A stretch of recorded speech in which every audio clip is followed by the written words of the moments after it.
Hello and welcome back.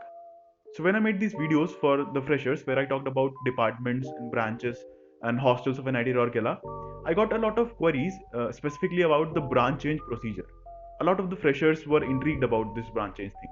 I think this is because most of the students, I'm not saying all because there are a lot of students who are really clear about what they have to do in college. But most of the students just try to get into the best college possible without caring about the branch and thinking that they can change the branch later. I think this ideology is somewhat correct, at least in today's education system. Because if you manage to get into the best possible college, then you will surely have better opportunities than you would have in any other college, in any other branch. And again, you can also attempt for branch change also.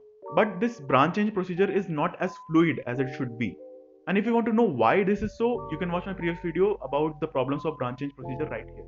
But nonetheless, the procedure exists, and every year a lot of students change their branches successfully. It's a bit difficult, but still it's possible.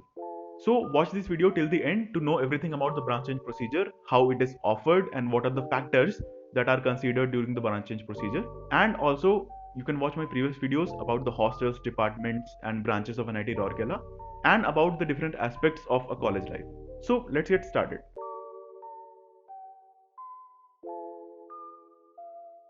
So each and every student in a college is offered the opportunity to change their branch at the end of the first year and at the start of the second year.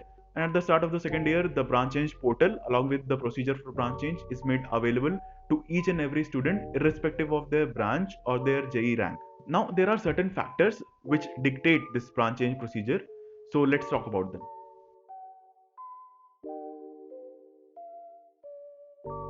So the first is CGPA. And this is the only eligibility criteria for branch change. You should have at least 8.5 CGPA in order to apply for branch change, irrespective of your branch or your JE rank. And you should also not have any backlogs in the first year.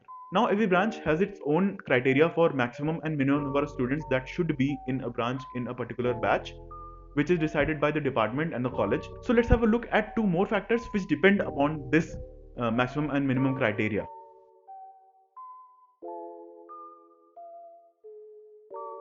So the second in the list and first among these factors is the vacancy in the target branch. It is made sure that the target branch has enough vacancies to accommodate all these extra students during the branch change. So if you're say trying to change your branch from ECE to CS, then CS should have enough seats to accommodate you.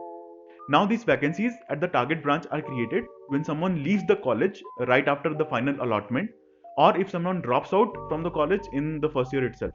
So there are always some vacancies to facilitate this branch change.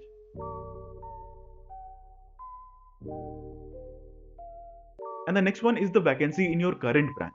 So if you're leaving your branch to go into some other branch, then your branch should not become short on students. The vacancy in your current branch after the branch change procedure should not exceed 5% of the total branch strength before the branch change procedure. That means if your branch has 100 students and 8 of these 100 students have applied for branch change, then out of those 8, only 5 will be able to change their branches, so that the vacancy will not exceed 5% criteria. So it's all just about balance. So these were the major factors which dictate the branch change procedure, and after considering all these criteria, the students are ranked based upon their CGPA irrespective of their branch. So even if your CGPA is 10 but there are no vacancies, you won't be able to change your branch. And even if there are many vacancies but your CGPA is less than 8.5, then too you won't be able to change your branch. Now one more situation that might arise is reverting of the branch change. Suppose you applied for the branch change and your CGPA is 8.5 plus, and in accordance with all other factors you are eligible for the branch change procedure and you get the desired branch. But then after the branch change you realize that you don't need to change your branch. You realize that you want to stay in your current branch only, then it's simply not possible. This means that if you applied for the branch change and you were granted a change of branch, you cannot revert it back. You will have to take that new branch that you are offered. So apply carefully. So the branch change is a very complex procedure and the details about how the results are declared are never released.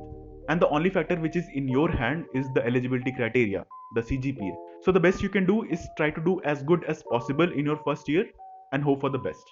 I hope this helps in some or the other ways. You can also watch my previous videos based on different aspects of college life of a fresher, and hit like to this video if you find it useful. Share it with your friends and any college fresher that you know. And don't forget to subscribe to my channel if you haven't already, because more such content based on the college life in particular is coming up in next few weeks. So stay tuned for it all. Have a great day. Bye